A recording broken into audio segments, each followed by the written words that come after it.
इसके अलावा वज़ीर मुमलिकत बराए ख़जाना भी कह रही हैं कि स्कूक बॉन्ड्स की अदायगियाँ कर दी हैं, डिफ़ॉल्ट का कोई ख़तरा नहीं।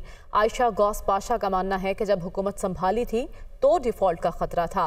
पाकिस्तान और IMF के दरमियान ऑनलाइन बातचीत जारी है। उन्होंने कहा कि अगली किस्त उस वक्त मिलेगी जब IMF बोर्ड मंजूरी देगा।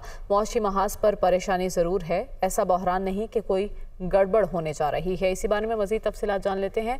हमारे साथ हमारा नुमाइंदा भी मौजूद होगा, लेकिन उससे पहले आपको अपडेट करें कि आयशा गौस पाशा जो कि वज़ीर मुमलिकत बराए ख़जाना है, उनकी जानिब से भी ऐसी बात की गई है कि स्कूक बॉन्ड्स की अदायगियाँ हमने कर दी हैं, डिफ़ॉल्ट का कोई ख़तरा मौजूद नहीं है। उनका ये भी कहना है कि जब हमने हुकूमत संभाली थी तब डिफ़ॉल्ट का ख़तरा था और पाकिस्तान और IMF के दरमियान ऑनलाइन बातचीत इस वक्त जारी है।